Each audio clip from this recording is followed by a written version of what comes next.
It might have been several years since you watched the Back to the Future trilogy. You might never have actually gotten to the third movie. But in case you missed it, Doc Brown is a crazy professor type living in 1955, and he's just sent Marty McFly back to the future. Now, Marty, in the second movie, time hops around a bit, but then he reappears back in Doc Brown's living room at the beginning of the third movie back in 1955. Now, Doc is dumbfounded to find Marty back in his living room. He thought he sent him back to the future, but then there he is. And he panics and he runs into the bathroom screaming, "I refuse to believe you're here." Despite all the evidence, despite Marty being right there, despite Marty's logical explanation of his presence, Doc just refuses to believe. There are some people in the world who refuse to believe. Despite all the evidence, all the logic, they just will not accept the truth and run into the bathroom to hide. I'm thinking, for example, of the Flat Earth Society. There is an organization in the United States that actually rejects the idea that the Earth is round. They're called the Flat Earth Society because they believe that the Earth is flat. They have members, they have officers, they have a webpage and papers and theories. They argue that NASA and the government have concocted the evidence for a round Earth. Embarrassingly, I have to tell you, this is a Christian organization that believes that since the Bible never describes the earth as being round, and since God, in his word, is the final arbiter of truth, then we must reject evidence suggesting that it is round. Now, I've never met anybody from the Flat Earth Society, but I suspect that they would have an answer for everything you tried to tell them. They have an explanation for the moon landing. They have an explanation for being on a plane and going down one side of the earth and coming up the other side of the earth. If you took them up in a spaceship and pointed out the curved horizon of the earth, they would probably say it's a movie trick. No matter what you show them, they just refuse to believe. There are people in the world who just refuse to believe. They won't believe that Marty McFly is standing right in front of them. They won't believe that the earth is round. These are people who are just so committed to what they think that they can't or won't consider conflicting evidence. In the Gospel of John, we meet a group of people who just will not believe. We've been studying the Gospel of John in our series here at Rooftop called Street Fighter. In this series, we've been seeing Jesus getting into it with all sorts of people. He gets into it with his followers, gets into it with his friends, with his family. And in the passage that we're going to look at this morning, we actually don't meet Jesus. One of those rare stories in John where Jesus doesn't appear. But we do meet a group of people that just refuse to believe in him. Even after seeing miracles and hearing stories and testimonies, they run into the bathroom and pretend that he's just not there. The story comes from John chapter 7, verses 45 through 52. If you have your programs, it's in those. You can follow them in your programs or in your Bibles if you brought them, or from the screens above. Let me give you a little bit of a setup because it kind of starts in the middle of the story. In the middle of the story, or at the beginning of the story, we find Jesus going to the city of Jerusalem. He's making a fuss. He's preaching sermons. He's performing miracles. He's generally stirring up the people. The Pharisees, his religious opponents, are there watching it all happen. They are increasingly threatened by Jesus, so they send the temple guards, they send the monkeys to go arrest him and take care of the problem. Finally, in verse 45, though, the guards show back up. The Pharisees don't like what they see, and let me pick up the story there. Verse 45. Finally, the temple guards went back to the chief priests and the Pharisees, who asked them, "Why didn't you bring him in?" "Well, no one ever spoke the way this man does," the guards replied. "You mean he's deceived you also?" the Pharisees retorted. "If any of the rulers over the Pharisees believed in him, no, but you, this mob that knows nothing of the law, well, there's a curse on you." Now, Nicodemus, who had gone to Jesus earlier and who was one of their own number, asked, "Does our law condemn a man without first hearing him to find out what he's been doing?" They replied, "Well, are you from Galilee too? Look into it, you will find a prophet does not come out of Galilee." Now, like I said, in this story, the temple guards report back to the Pharisees after having been sent to go arrest Jesus. Unfortunately for the Pharisees, the temple guards come back empty-handed. The Pharisees ask them where Jesus is, and they confess that they just couldn't do it. No one ever spoke like this man before. We can imagine the Pharisees sort of rolling their eyes. Great, you too. Pharisees are like the party police who hear about a block party that's upsetting some neighbors, so they send the junior cops to go shut it down. The junior cops don't come back to report, and the Pharisees go find out what happened. They find the junior cops having a great time with Jesus, playing ping pong, barbecuing pork steaks on the grill, or maybe not pork steaks, and all his friends at the party, having a great time. I'm sure the guards meant to arrest him. They meant well, but when they pulled out the handcuffs, they found why would you arrest this guy? How can you arrest this man? Now, I don't want to get ahead of myself, but plenty of people have actually been converted this way. They go to arrest Jesus only to find out that they can't. Why would they? I'm thinking of author and speaker Lee Strobel, for example. Strobel was a journalist with the Chicago Tribune and also an avowed atheist. His wife started going to church, kept inviting him. Lee went just to appease her, but he also went to arrest Jesus. He went to catch Christianity in the lie, to prove it just wasn't real. Using his prodigious journalism skills and his massive intellect, he set out to expose Jesus as a fraud. But as he kept investigating the story, it became more and more real. His questions got answers, his objections got overruled, and eventually he shuffled back to the Pharisees empty-handed, telling them, no one ever spoke like this guy. Strobel went on to become one of the most popular modern defenders of the Christian faith. He has written dozens of books and converted thousands of skeptics. That happens. Maybe even some of you are here to arrest Jesus, but on hearing about him, hearing from him, you're not sure you can do it. That's good. Whatever you do with this man, you don't arrest him. You keep listening to him. You don't arrest him. Now, for their part, the Pharisees are not persuaded by the guards. You mean he deceived you too, they ask. And at this point, a man named Nicodemus rises to make a procedural point. We know Nicodemus, right? He has appeared in the Gospel of John before, way back in chapter 3. He's the one who showed up. He's a Pharisee, but he showed up to Jesus at night to talk with Jesus about being born from above, being born again from above. He's also a Pharisee, but he is sympathetic to Jesus and his followers, and he gently asks his fellow Pharisees if their law really allows them to arrest people without hearing them out first. He knows that the Pharisees, they're Old Testament dudes, and he kind of points out gently, the Old Testament that we claim to follow so closely, it actually doesn't allow this. You have to, before you convict someone, you actually have to hear them out. Tries to argue on their own field. But the Pharisees don't even seem to even care about legal proceedings. They just want to put the man away. So turning to Nicodemus, they unleash their insults on him. Are you from Galilee too? Look into it. You'll find that a prophet does not come from Galilee. In other words, we don't need to talk to Jesus. We know that prophets don't come from Galilee. Galilee is Israelite backcountry. Lots of unsophisticated ranchers and farmers and hunters up there, kind of like northeast Missouri. Prophets don't come from northeast Missouri. What good ever came from Truman State, right? Us St. Louis sophisticates, I'm from Truman, I can make that joke. Just for you who didn't know. Us St. Louis sophisticates, we don't need to talk to anybody from Truman State, from northeast Missouri. Now, it's a bit abrupt, but that's the end of the story. Now, there's a lot of different parts of the story that we could talk about this morning, but what I really most enjoy about the story is the way John portrays the Pharisees and their absolute refusal to believe in Jesus or even consider belief in Jesus, despite God's repeated attempts. I mean, here God sends them witnesses and people with testimonies. He sends them the guards who testify, this is a powerful guy. You got to go hear this guy.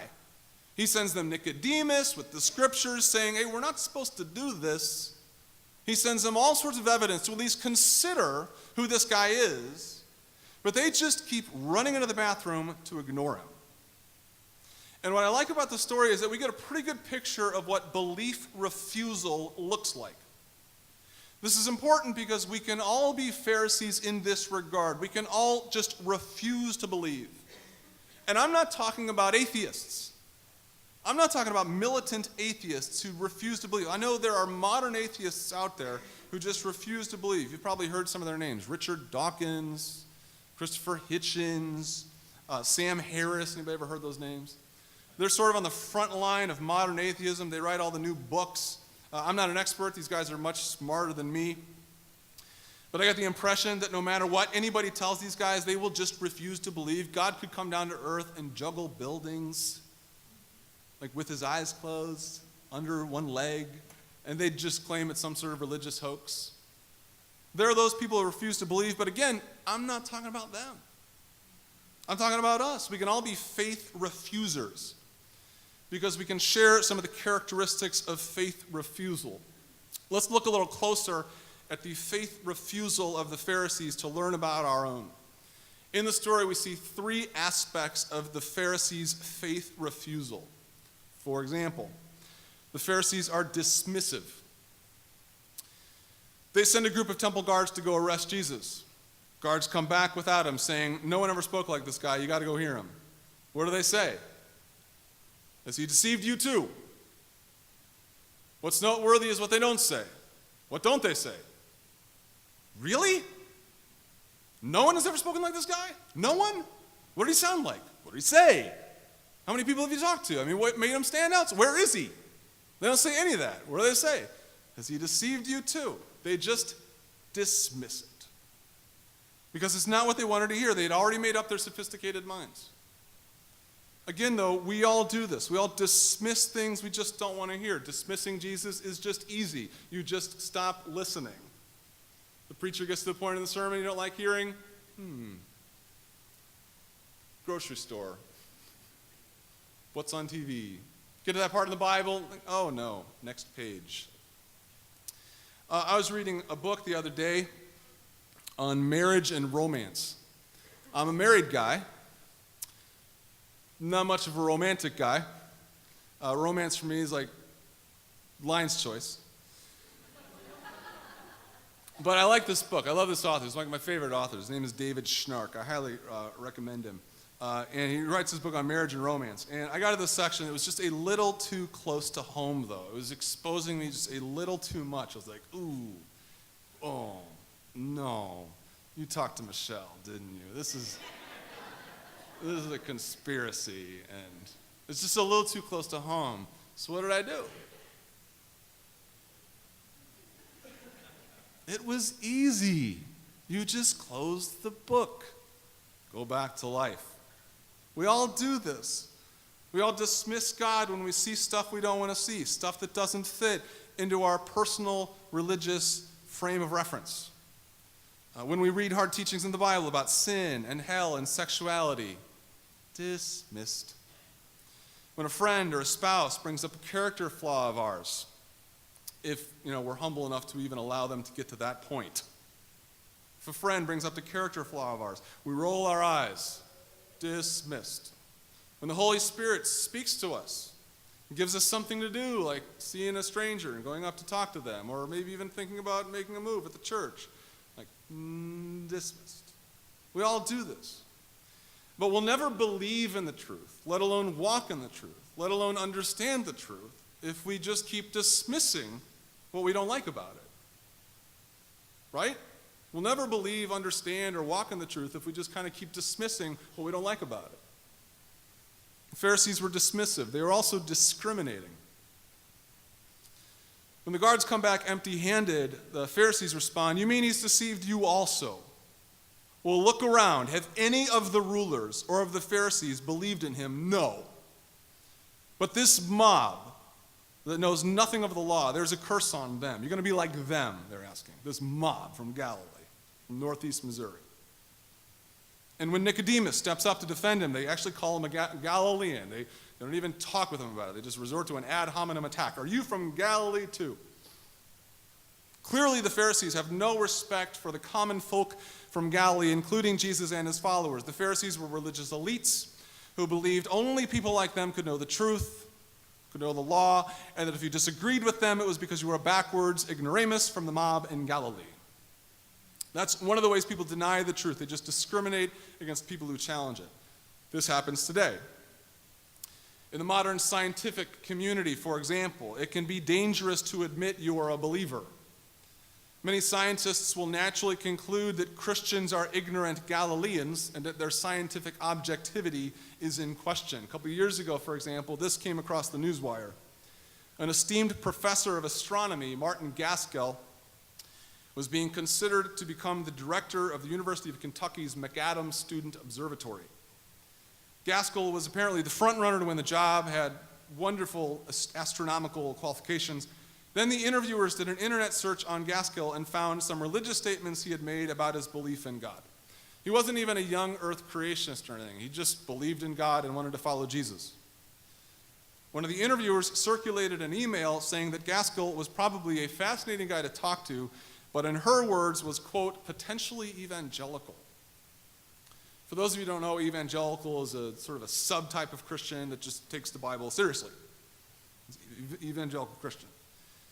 By the way, can you imagine how much of a firestorm would have resulted from this situation if it was different and Gaskell wasn't hired because he was, potentially evangelical, but, he was potentially Muslim or potentially Jewish or potentially homosexual? I mean, that would have blown up.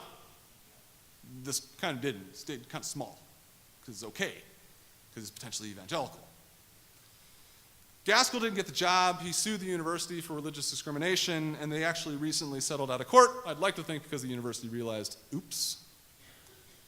Now, we wince at this, but before we get all judgmental and stuff, remember, we do this too.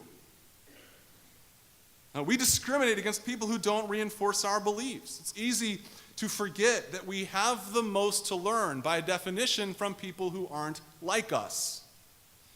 That's why we have the most to learn from them, because they're different from them. It's boring learning from people who are like you, just reinforcing what you previously thought, just reinforcing our beliefs. That's why I listen to the radio programs I do and read the websites I do. People say, did you hear this on Christian radio? I'm like, actually, no.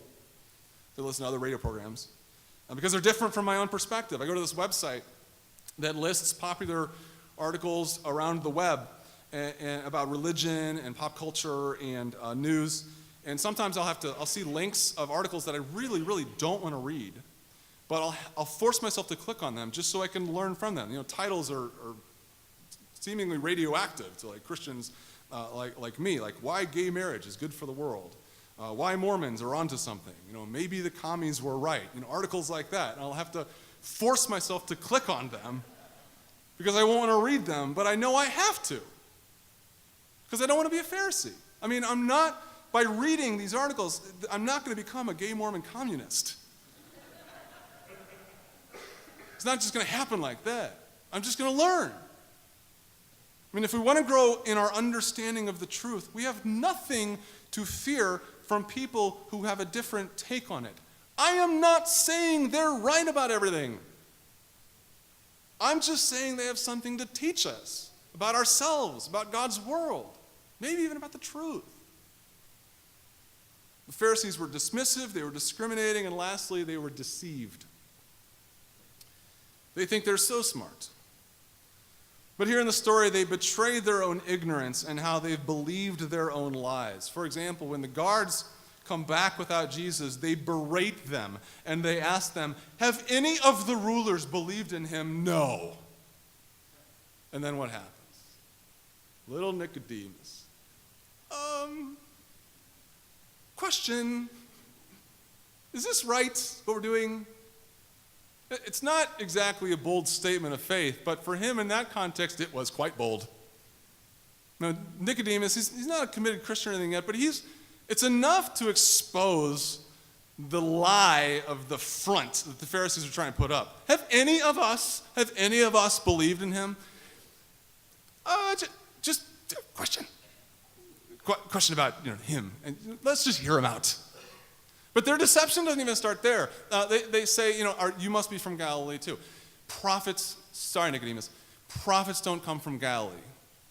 Sorry, wrong again. Galilee is this region to the north of Jerusalem. You know who came from there? Oh, Jonah, Nahum, prophets. But again, they didn't want to consider it because it kind of challenged their reality. They created their own reality about their own history so that they didn't have to accept what was true, what their Bible actually said was true. Again, we do this, though. We tell ourselves things that aren't true so we don't have to change our understanding of life. My kids do this all the time. When my daughter Miranda gets upset over something silly and starts crying, I'll tell her, oh, you must not be a big girl because big girls don't cry over silly things. You must be a little girl. And with tears in her eyes and cries from her throat, she'll insist to me, but I am a big girl, but I am a big girl. At that moment, she's lying to herself because she doesn't want to face the truth that she's not. Her little girl actions are betraying her big girl claims. But I hear this from adults and myself all the time. Christians who lie to themselves and tell themselves they're mature believers when their actions suggest otherwise. They don't come to church, they don't give, they're not even sure they believe. There's nothing extraordinarily Christian and distinctive about their lives, but they tell you, they're Christians, but I am a Christian, but I am a Christian, but I am a Christian. No, you're lying to yourself. You're not. You just don't want to face the truth. How have you deceived yourselves so that you can follow your own version of the truth? The Pharisees deceived themselves about Scripture, and they deceived themselves about Nicodemus because they couldn't accept the truth. We do that too, though. We deceive ourselves. We tell ourselves we're more religious than we really are. We tell ourselves the Bible doesn't say stuff. It actually says right there. We tell ourselves God is somebody he really isn't, so we can follow him more easily. How have you deceived yourself?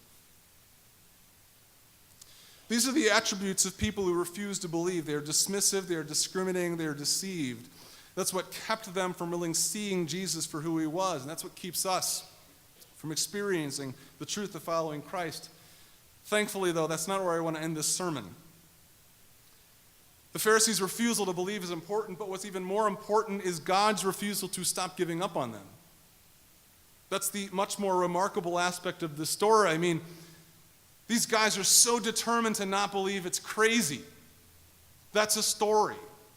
God keeps sending them these things and they just refuse to see it. But the bigger story is that God hasn't written them off. He sends them missionaries and the temple guards to testify to the captivating power of Jesus. He sends them Nicodemus, the voice of reason and law, to cool their passions and offer another way. He sends them the scriptures and the prophets to convince them that the Messiah has come to save them from their sins. He sends them God's Son to show them his truth and love. Do they believe? No. They're dismissive, discriminating, and deceived. But God, for his part, is determined. He is determined to give us every opportunity to believe. He'll show up in our living rooms. He'll chase us to the bathroom. He'll send us converted guards and converted atheists. He'll speak to us from the scriptures through prophets and preachers. Often we refuse to believe, but he will give us every chance. Which brings us to communion. On the third Sunday of every month, we celebrate communion together. Communion is many things. It's a reminder of who we are as God's people. We're God's family. We're gathered around the dinner table, celebrating our host and the guest of honor, Jesus Christ. But communion is also a demonstration of just how determined God is to give us every chance to follow his Son. And it's an illustration of just how determined we are to not believe him. Jesus descended from heaven to earth to teach us the truth of God and the power of his love. We put him to death because of it.